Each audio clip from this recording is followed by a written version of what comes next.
All right, 2 Chronicles chapter 28. Let's call this week's set of lessons Candor, and subtitle this one, Our Guilt, as it comes directly from a chapter in which we are going to discuss or see the discussion of King Ahaz, king of Judah, as he is going to go back into a pattern of idolizing or really emulating or admiring the kings of Israel way too much. But he's going to do one worse by not only emulating the kings of Israel, he's going to emulate the people of the land who are actually a conquered people, the Canaanites. And so it's going to get even worse than what we've seen from previous kings who have taken after the kings of Israel, because he is going to go into child sacrifice, one of the habits or practices of the Canaanite nations, the reason why God had Israel essentially replace them in the first place. And so for whatever reason, he considers that a good idea. And this is going to be yet another example of a time in which God is going to say, okay, if you admire them so much, I'm going to give you a chance to find out what they are actually like. And so he is going to bring nations to invade Ahaz, to give him a better look at what the nations look like, even though it's not going to be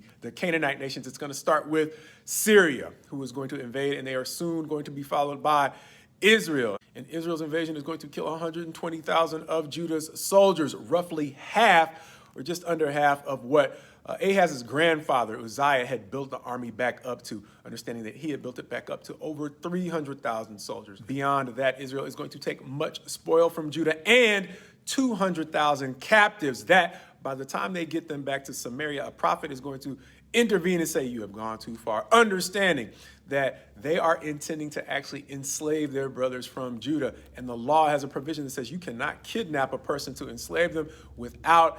incurring the wrath of the Lord and the pain of death. This chapter is specifically going to say that the men of Israel, in trying to enslave their Judean captives, have invoked the fierce wrath of God. And so it's not just going to be the prophet standing on his own trying to persuade the people this time. He is actually going to have some of the leaders in Israel, specifically in Ephraim, say, yeah, I think we might have gone too far. And so they are going to not simply cut the 200,000 captives loose. They're going to do their best to get them back at least as far as Jericho on their way back to Judah. But that's not going to be a tremendous help for Ahaz, because he is going to continue to be invaded by the nations, this time in the form of the Edomites and the Philistines, which is going to persuade him to make the same mistake again, as he is going to repeat his former admiration for the nations in Israel. He's going to loot his own coffers and the house of the Lord to try to pay off the Assyrians to help him ward off the Syrians and anybody else who's causing him trouble. And they are, for a short period of time, going to help him before they, in turn on him and make his life miserable, helping him potentially see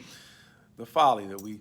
can all slip into, and that is admiring people too much from afar, picking role models without due regard to their true character and who they really are as people. And so the good thing is it seems he's run out of money, or at least enough money to buy new friends. But having potentially run out of enough money to buy new friends, he is going to come full circle and essentially look to the gods of the Syrians at Damascus. He's going to found an altar, as we saw in the previous telling of the story in the books of the Kings. He's going to have that altar rebuilt in Judah for him to offer sacrifices. So if it wasn't bad enough that the Syrians were beating up on him, he's going to look up to them so much that he is going to look at their gods as a potential solution to his problems. He is not going to turn to God for any kind of assistance. How do we know? Because before the end of the chapter, he is going to seal the doors of the temple so that not only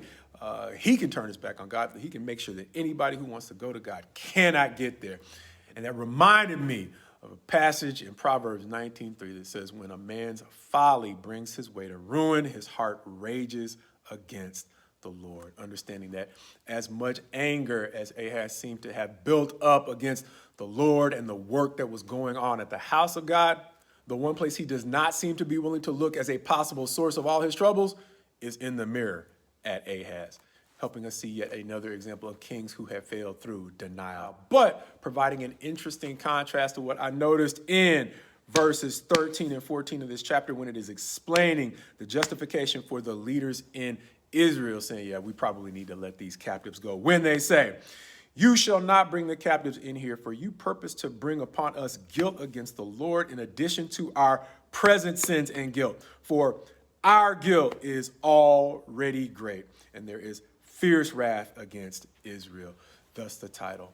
Our Guilt understanding this was going to be one of the last things they did before they themselves were carried off into captivity by the Assyrians. The mercy showed here might have been a picture of the mercy that God was going to show a remnant of Israel as he leaves a portion of the nation intact to take care of the land, as the Assyrians carry most of the Israelis off into captivity, helping us potentially see that the candor with which they looked at their own guilt as a potential justification for showing mercy to their brothers in Judah is a stark contrast to Ahaz's refusal to candidly look at his own guilt as a potential reason for Judah's decline in his days. But the good news is that in the next chapter, we are going to get to see his son Hezekiah turn it around, as the very first verses of 2 Chronicles 29 are going to say that in the very first month of the very first year of his reign, he is going to unseal the doors of the temple and begin to candidly look at every option for